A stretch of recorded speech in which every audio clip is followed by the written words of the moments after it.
दोस्तों नमस्कार, मैं उपेन्द्र यादव। दोस्तों अब कोरोना महामारी के दौरान लाखों बेरोजगारों के सामने जो समस्या आई है उसको लेकर मैं आपके सामने हूं और माननीय मुख्यमंत्री जी से और साथ में तमाम जो एमएलए हैं जिनको युवा चुनकर भेजते हैं प्रदेश के लिए और जो समाज में जो सभी लोगों की भलाई के लिए।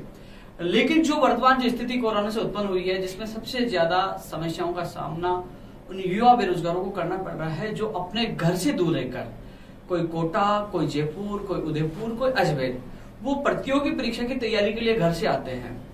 कई ऐसे भी बेरोजगार हैं उनके माता पिता कर्जा लेकर उनको भेजते हैं कि जहाँ बेटा 3 महीने की कोचिंग होगी, वो कर्जा लाकर देते हैं कि आप कोचिंग करके आ जाओ। वो जयपुर पहुंचे, कमरा किराया लिया, कोचिंग में फीस जमा करवा दी। लेकिन जो अंतर्राष्ट्रीय आपदा आपने देखा होगा कोरोना महामारी के चलते 14 मार्च को सभी विद्यार्थियों को घर जाना पड़ा और ये आदेश थे राज्य सरकार के, केंद्र सरकार के, और आदेशों की पालना सब युवा साथियों ने की। और उस समय उनको ये पता नहीं था कि कोरोना महामारी बहुत लंबी चलेगी, लॉकडाउन लंबा चलेगा, तो उसी समय वो लोग अपना सामान लेके जाते हैं। नहीं सरकारों की तरफ से कोई निर्देश थे कि आप सामान लेके जाइए और ये लॉकडाउन या ये कर्फ्यू जो लंबा चलने वाला है। अब स्थिति ऐसी है कि 2 महीने कंप्लीट हो चुके, तीसरा महीना चल रहा है। कमरा किराए को लेकर मकान मालिक रोज फोन कर रहे हैं कि या तो आपका सामान हम बाहर निकालेंगे या सामान पे ही कब्जा कर लेंगे, उसको बेच देंगे, लेकिन आप हमारा कमरा किराया दीजिए। इसके अलावा कई लोगों ने 15, 20, 30 हजार अलग अलग जो कोर्स होते हैं उनको कोचिंग फीस जमा करवा दी थी। अब लॉकडाउन के चलते नहीं कोचिंगों ने कोई संदेश दिया है, निर्देश दिया है कि हम लॉकडाउन समाप्ति के बाद हम लोग कोचिंग फीस उसी फीस में हम कोचिंग करवाएंगे। ये भी नहीं कहा कि हम ऑनलाइन कोचिंग करवाएंगे और ये भी नहीं कहा कि हम कोचिंग फीस वापस लौटा देंगे। अब बेरोजगार 2 तरफ से ठगा गया है। एक तो कमरा किराया मालिक वाला, जो मालिक मांग रहे कमरा किराया, इसके अलावा जो कोचिंग फीस वाला। साथ में ये भी निश्चित नहीं है कि अब वो दोबारा तैयारी के लिए आ पाएंगे या ना पाएंगे। कई लोगों ने जो कर्जा ले रखा है वो आज इसलिए चिंतित है कि हमारा कमरा किराया माफ होगा क्या नहीं होगा, कोचिंग फीस हमें वापस मिलेगी कि नहीं मिलेगी। इसलिए मैं उन सभी एमएलए, सभी नेताओं से, सभी जनप्रतिनिधियों से मेरा हाथ जोड़ के निवेदन है, इस विषम परिस्थिति में युवाओं की आप आर्थिक स्थिति जो कमजोर होती जा रही है, जो उनकी जो सबसे बड़ी समस्या उत्पन्न हुई है, उसमें आप सहयोग करें। माननीय मुख्यमंत्री जी को लेटर लिखे। हालांकि कई सांसद, कई एमएलए ने लेटर लिखा है, उस हमारे अभियान को मजबूती प्रदान की है, क्योंकि लगातार राजस्थान बेरोजगार एकीकृत महासंघ ये आवाज उठा रहा है और सर्वप्रथम आवाज उठाई हमने जयपुर में 1 नंबर पर ट्रेंड भी करवाया मामले को और माननीय मुख्यमंत्री तक मामला पूछा है, संज्ञान में है। लेकिन अब इसको मुद्दे को और मजबूत तरीके से उठाना है जिससे माननीय मुख्यमंत्री जी बेरोजगार को राहत प्रदान करें। दोस्तों, क्या उन बेरोजगारों की गलती थी अचानक उनको घर जाना पड़ा?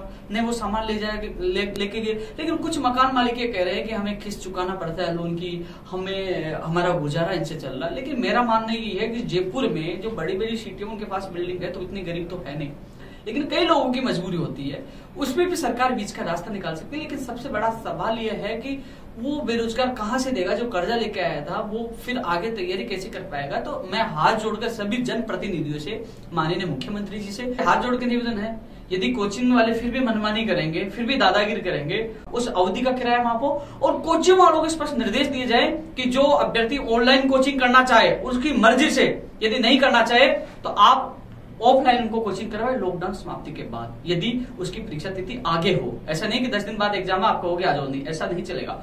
इसके अलावा यदि बेरोजगार नहीं करना चाहे तो उसकी खुली चेतावनी है, किसी के बाप से डरते नहीं है, सत्यता की लड़ाई और लड़ेंगे।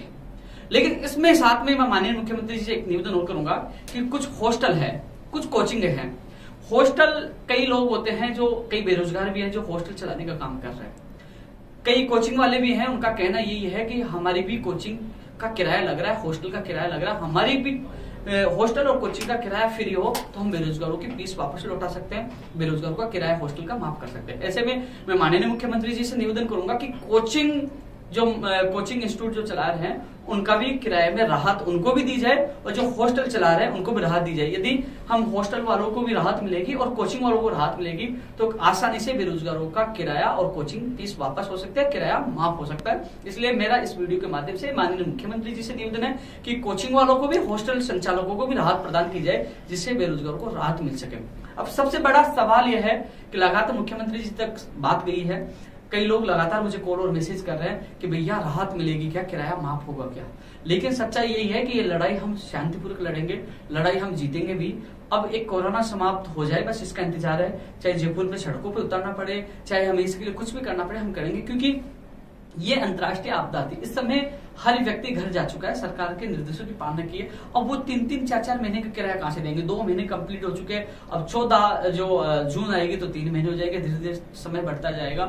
सबसे बड़ी बात है कि अब बेरोजगार अपने आप को ठगा सा महसूस कर रहा है, लेकिन मुझे माननीय मुख्यमंत्री जी की नीतियों पर, उनके निर्णयों पर पूरा विश्वास है कि वो बेरोजगारों को राहत प्रदान करेंगे, क्योंकि वो संवेदनशील है, लगातार भर्तियों को लेकर मॉनिटरिंग कर रहे हैं, लगातार बेरोजगारों की चिंताएं वो चिंताओं को मद्देनजर रखते हुए वो मॉनिटरिंग करते हैं। ऐसे में मुझे पूरा विश्वास है माननीय मुख्यमंत्री जी पर कि वो निर्देश देंगे, स्पष्ट निर्देश देंगे कि एक तो कोचिंग मालिकों को निर्देश देंगे कि इनको या तो कोचिंग फीस वापस दी जाए या ऑनलाइन या ऑफलाइन कोचिंग करवाई जाए, जैसे बेरोजगार को राहत मिले वो राहत दिलाएं। इसके अलावा स्पष्ट कोचिंग जो मकान मालिक है उनको कहे कि इनका किराया माफ किया जाए। आप सबसे मेरा यही निवेदन है, जो इस वीडियो को देख रहे हैं छात्र, सबसे यही निवेदन है, ये लड़ाई आप लड़ेंगे, इस लड़ाई को शुरू की है तो जीतेंगे, लेकिन आप लोग संयम बनाए रखें। मुझे पता है लगातार आपके पास जो कमरा मालिक के बार बार कॉल आ रहे हैं, आप उनको कहिए कि कोरोना समाप्त होने दीजिए, हमें जयपुर आने दीजिए, उसके बाद हम इस पे आपका किराया भी देंगे। एक बार उनको बोल दीजिए, क्योंकि जब तक मैं कोशिश कर रहा हूँ माननीय मुख्यमंत्री जी से मिलने के लिए, लेकिन साथ में मैं उन जनप्रतिनिधियों को एक बार फिर से कहना चाहूंगा,